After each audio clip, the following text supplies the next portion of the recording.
इन भिन्न भिन्न प्रकार के पात्रों को देख रहे हैं आप। क्या आप बता सकते हैं कि इन पात्रों में क्या रखा है? आपको लग रहा होगा कि इसमें भिन्न भिन्न प्रकार के द्रव्य है ना? परंतु ऐसा नहीं है। इन सभी में एक ही जल है। देखिए,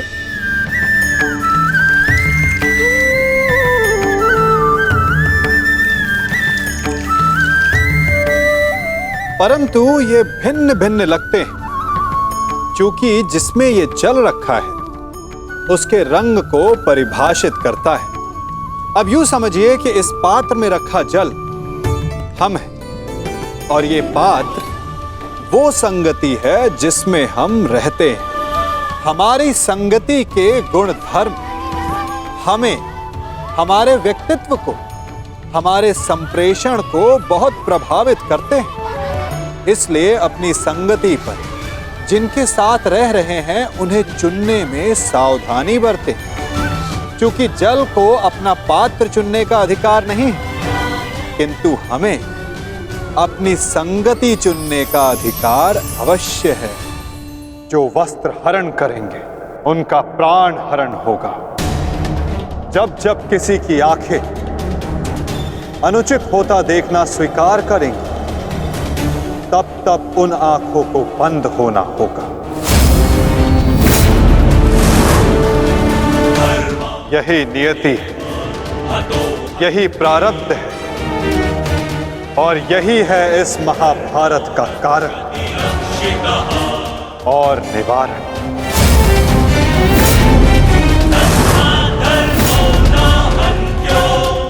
अधर्म की ओर धर्म के बढ़ते बाणों को रोकने का प्रयास करने वालों को बाणों की शैया पर विश्राम करना होगा। जो अधर्म की आज्ञा पर शीश झुकाएंगे उन्हें स्वयं का शीश कटाना होगा।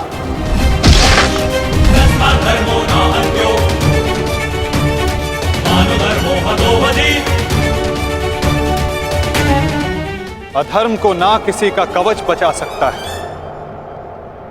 ना ही किसी के बाण। ऐसा कोई रथ नहीं जिस पर अधर्म चढ़कर अपने लक्ष्य तक पहुंच सके। ग्रास लेगी ये धरा उस अधर्मी को भी और अनचाहे उसका साथ देने वाले के रथ को भी। जो एक झूठे वचन के लिए सत्य के चक्र के समक्ष आकर खड़ा होगा उसे स्वयं सत्य के चक्र के साथ धंसना होगा। तदात्मानं सृजाम्यहम्।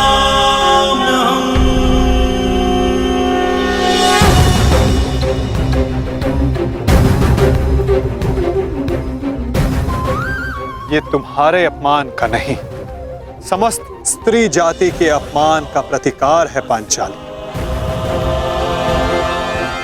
संसार को समझना होगा कि कभी किसी स्त्री को प्रतिशोध के लिए ना ललकारें, क्योंकि प्रतिशोध पाकर मन की अग्नि शांत नहीं होती, अपितु और धधकती है। यही है इस महाभारत का संदेश और नियति का उपदेश।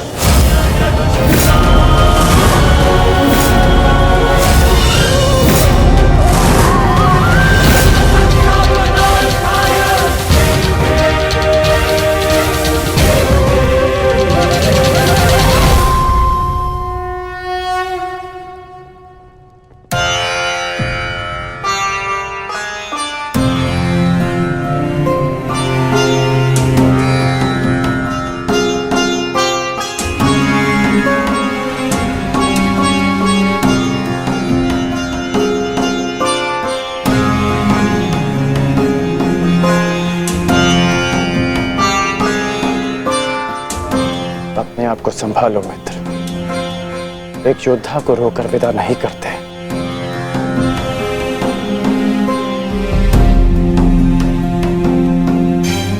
हम तो शासन का बलिदान जो व्यर्थ नहीं जाने देंगे।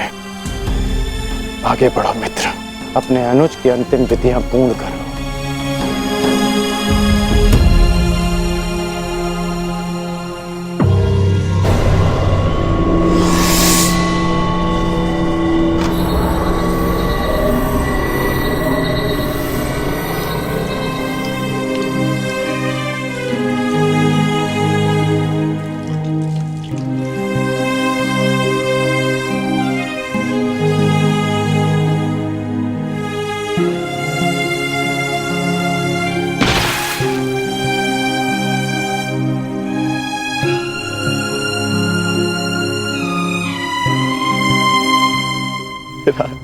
अच्छा प्रेहि प्रेहि पतिभिः पूर्वैर्भिर्यत्र न पूर्वे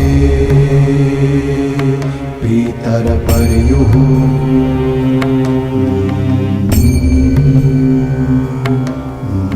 भूभराजना स्वधया वरुणं च दिवम्। पुत्र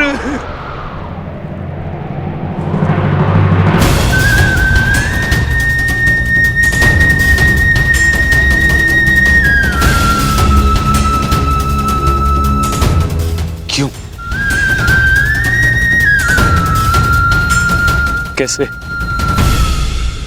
कैसे होने दिया तुमने ये? तुम्हारा अनुज तुम्हारा उत्तरदायित्व था, उसकी रक्षा कैसे ना कर पाए तुम? मैं नेत्रहीन हूं पुत्र, परंतु ऐसा प्रतीत होता है जैसे किसी ने मेरा एक नेत्र छीन लिया है।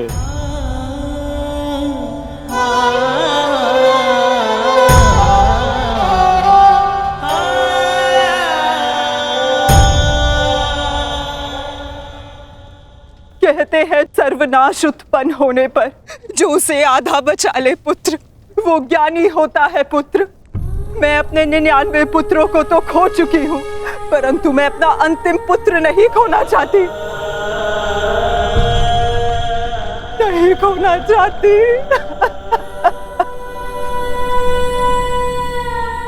बंद कर दो ये महाविनाश दुर्योधन, और लौट चलो। किसी को तो रहने दो जो हमारा पिंड दान कर सके।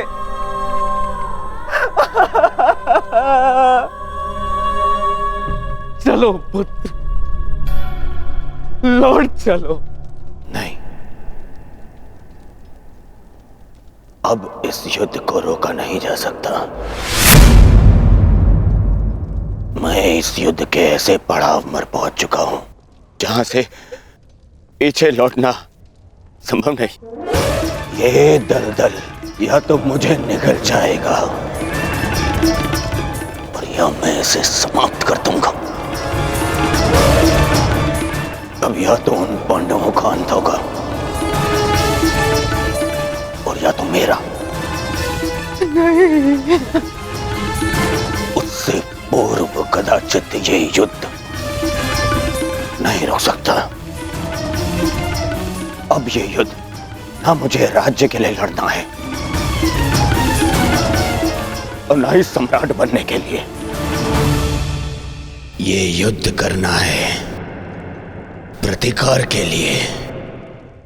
जिन पांडवों ने मेरे 99 भ्राताओं का वध किया, उनके वंश का समूल नाश करूंगा मैं।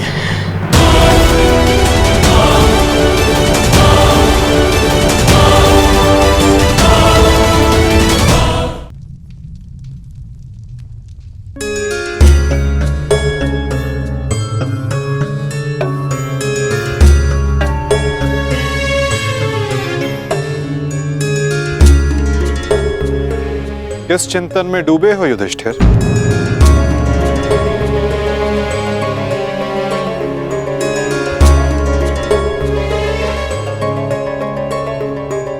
प्रणिपात वासुदेव।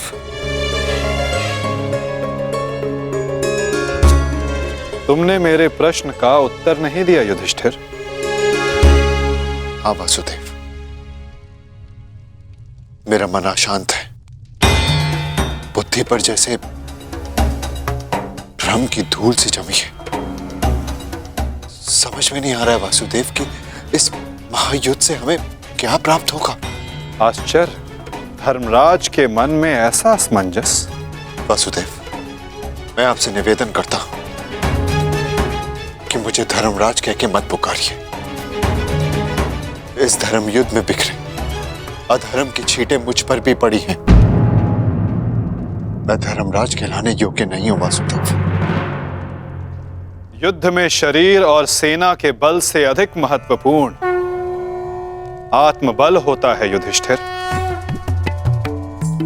और इस प्रकार युद्ध के मध्य में सम्राट का मन दुर्बल पड़ जाए, ये उचित नहीं है। तुम ये मत भूलो युधिष्ठिर कि ये महायुद्ध केवल तुम्हारा नहीं है, ये संपूर्ण भारतवर्ष की उस प्रजा का भी है जो न्याय चाहती है, जो अधर्म से मुक्ति चाहती है, जो तुम्हें हस्तिनापुर का योग्य उत्तराधिकारी मानते हैं, जो तुम में भारत का योग्य सम्राट देखते हैं।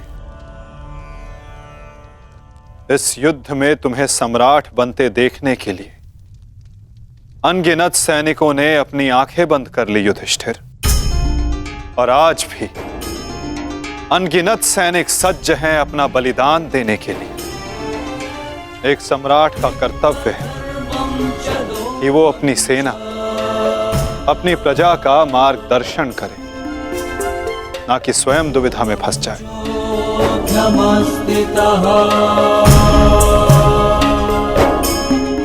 किंतु प्रश्न ये है कि सम्राट के मन में ये प्रश्न आया क्यों? कहीं सम्राट को ऐसा तो नहीं लगता कि उनके प्रिय अनुज महायोद्धा अर्जुन पूरे मनोयोग के साथ भाग नहीं ले रहे? कदाचित इसीलिए अंगराज अब तक युद्ध क्षेत्र में है। अंगराज का वध केवल अर्जुन के हाथों संभव है। यदि युद्ध भूमि में अर्जुन अंगराज का वध कर देते हैं तो अवश्य ये संभव है युधिष्ठिर।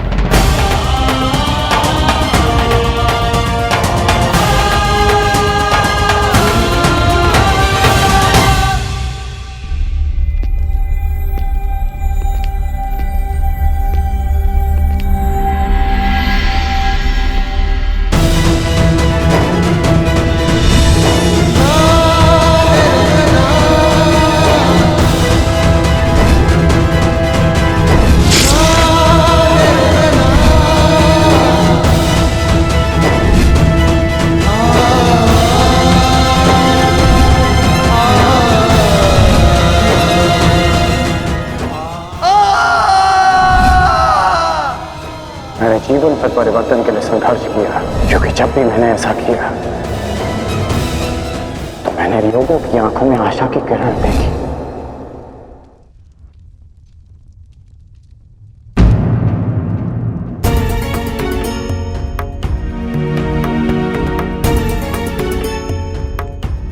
जिस परिवर्तन के लिए तुम लड़ रहे हो उसके लिए सबसे पूर्व तुम्हें सशक्त होना होगा कर्ण। कुछ समझ नहीं पा रहा हूं वृषाली। लगभग अपने सारे प्रिय खो चुका हूं। हमारी अगली पीढ़ी जिसके लिए मैंने परिवर्तन का स्वप्न देखा था वो तो बची ही नहीं। फिर इस परिवर्तन का क्या लाभ?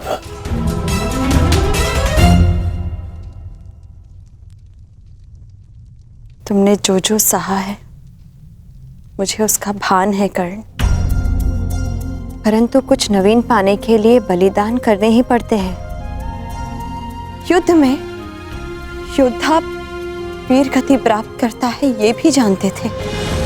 धन की, प्राण की, अपनों की हानि होती है ये भी तुम जानते थे कर्ण।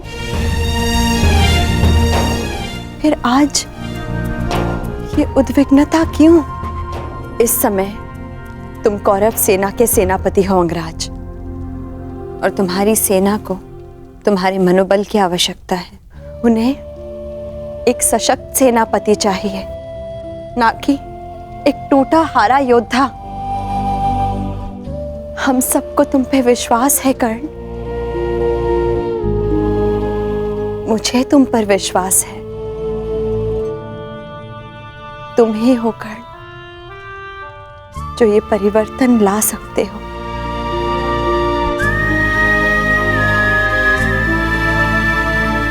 मैंने तुम्हें कितने कष्ट दिए हैं, फिर भी सदा तुमने मेरा साथ दिया, मुझे साहस दिया।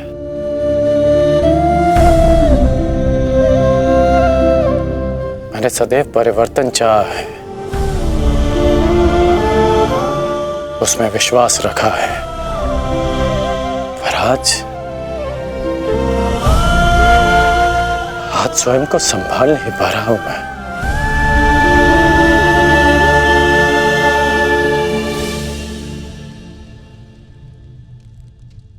स्वयं को संभालो सर सेनापति, इस तरह टूटो मत, क्योंकि अगर तुम टूटे तो परिवर्तन का वो स्वप्न टूट जाएगा।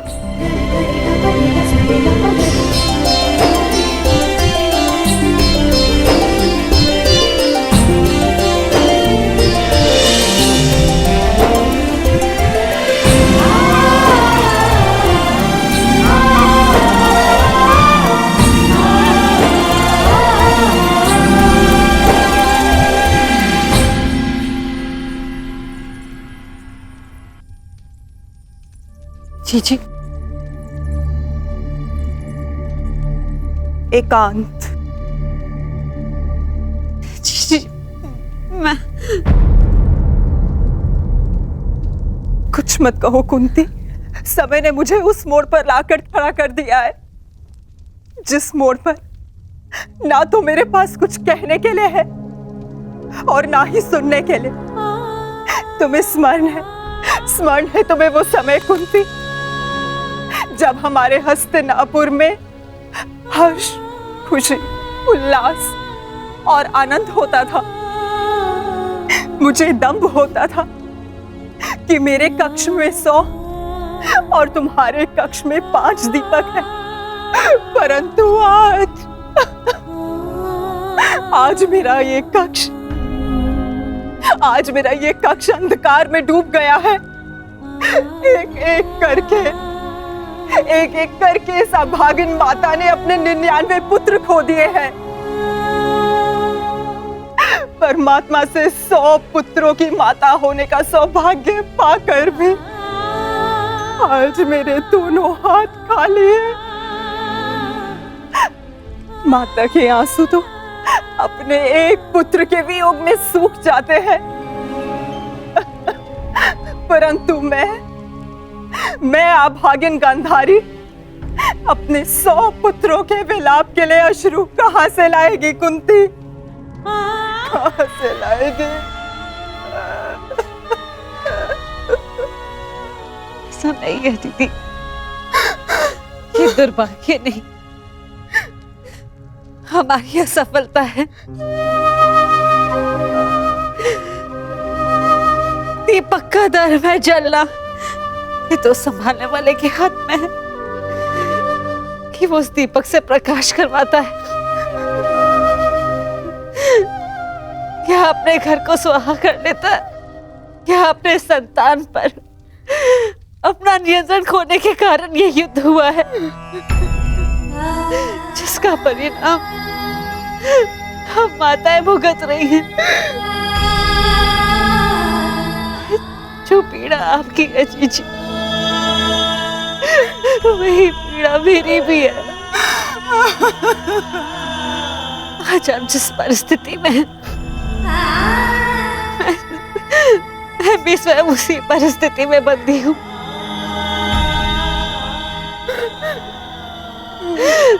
भाइयों को लड़ते देख कौन सी माता प्रश्न हो।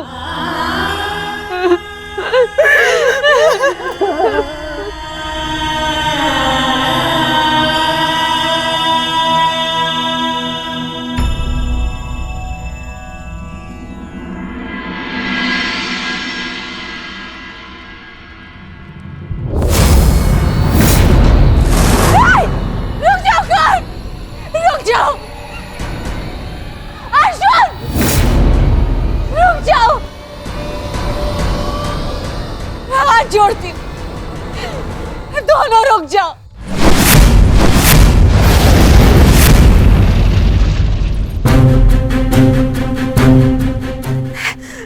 ऐसा नहीं होने दूंगी।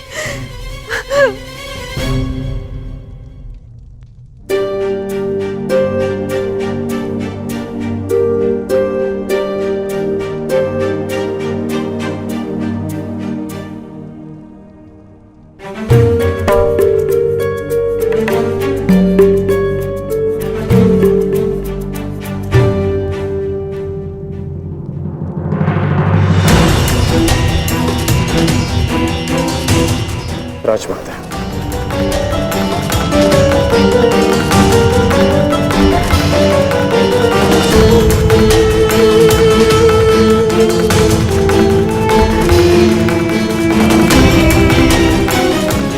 बड़ी बात राजमाता, ऐसा क्या हो गया कि आपको इस समय यहाँ आना पड़ा? कुछ शुभ शब्दों ने मेरे उनको व्याकुल कर दिया है। मैं समझ सकता हूँ। जिस माता के सारे पुत्र युद्ध पर हों, उस माता का मन व्याकुल होना स्वाभाविक है। बात ये नहीं है, मैंने दुस्वप्न देखा। कैसा दुस्वप्न? तुम बांध छड़ा आगे जा रहे हो, अर्जुन भी सजा है, और दोनों ने बांध संधान कर दिया,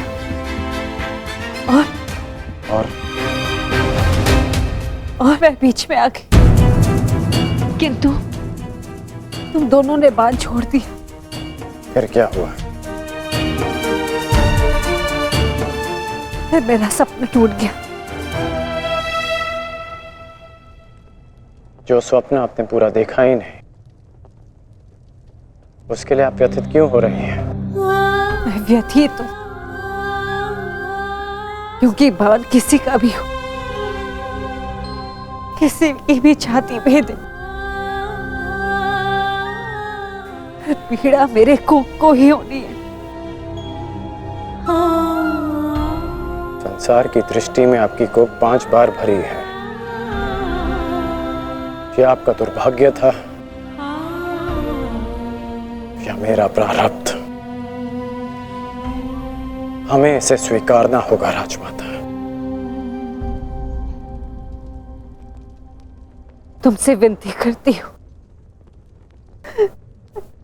इस युद्ध को त्याग दो। क्या ये विनती आप अर्जुन से कर सकती हैं? बताइए।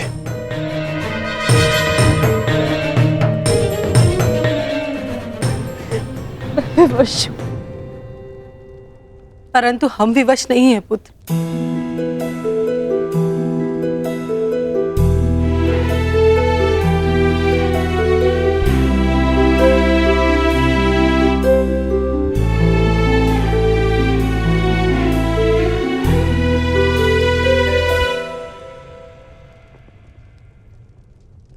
छोड़ दो ये युद्ध पुत्र, छोड़ दो।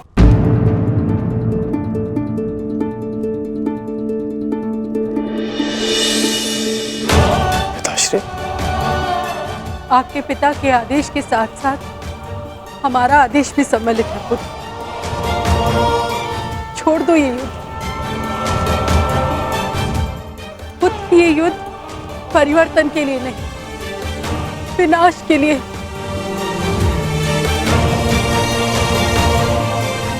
समझ लो कि हम अपने पालन पोषण के ऋण का मूल्य मांग रहे हैं तुमसे।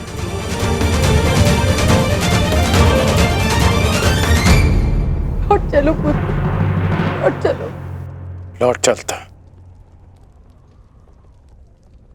लौट चलता यदि मैं केवल राधेकरण होता।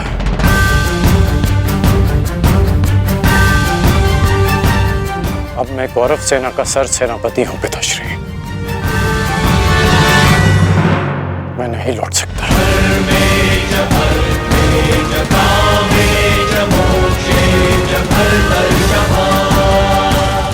कर्तव्य है। आपका आदेश ना मानने के लिए मुझे विवश कर रहा है। मैं नहीं लौट सकता माता। ब्रह्म मुहूर्त में देखा गया सपना सत्य नहीं होता है पुत्र।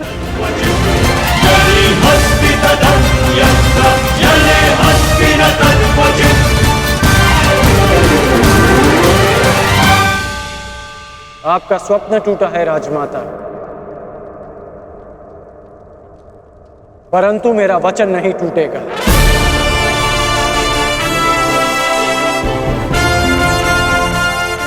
सूर्योदय होने को है।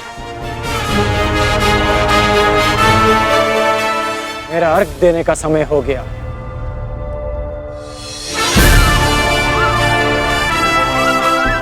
आज्ञा दीजिए। प्रणिपात।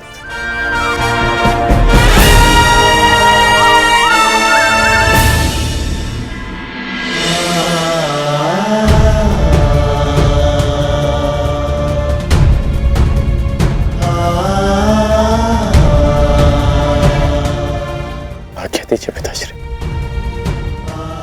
आयुष्मान भव।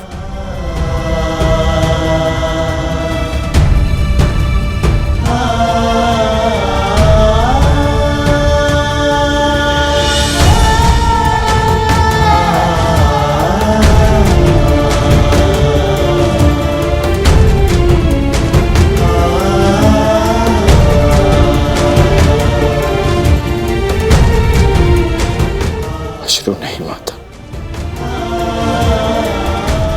चलता।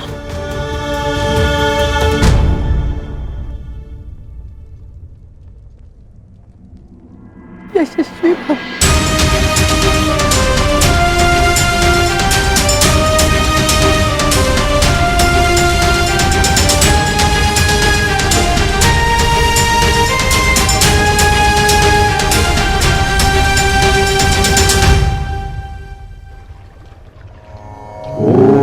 सूर्याय नमः।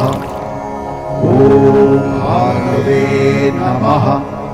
ॐ खगाय नमः। ॐ श्री सवित्रे सूर्यनारायणाय नमः।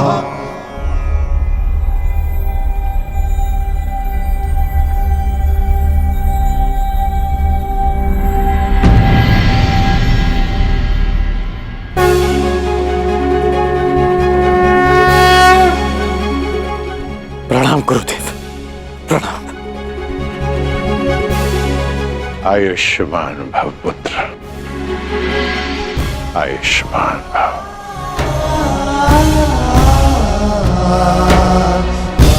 गुरुदेव आप यहाँ? मैं तुम्हें कुछ स्मरण कराने आया हूँ राधे। मुझे स्मरण है गुरुदेव। ये अर्घ्य देते समय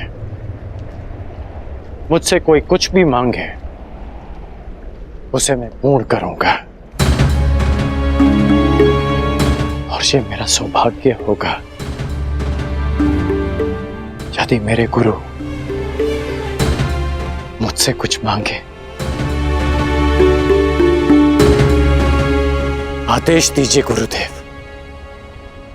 मैं तुमसे कुछ मांगने नहीं आया हूं पुत्र, तुम्हें कुछ और स्मरण कराने आया हूं। क्या गुरुदेव? जब तुम मेरे पास दीक्षा के लिए आए थे तो मैंने तुम्हें ब्रह्मास्त्र, ब्रह्मशिरास्त्र और ब्रह्मांड अस्त्र देकर भी उसे तुम्हारे लिए निष्क्रिय कर दिया था।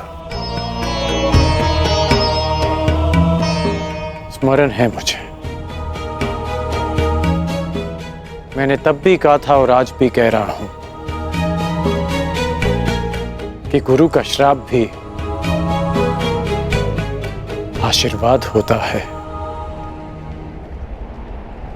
मुझे उस बात का कोई दुख नहीं गुरुदेव। परंतु मुझे दुख है पुत्र, मुझे दुख है, और मैं तुम्हें यही स्मरण कराने आया हूं उस भूल का पश्चाताप करने के लिए मैंने तुम्हें विजय धनुष दिया था। मेरा श्राप तुम्हारे साथ है और पश्चाताप भी पूर्ण हो। समय आ गया है कर्ण, उस विजय धनुष को धारण करने का।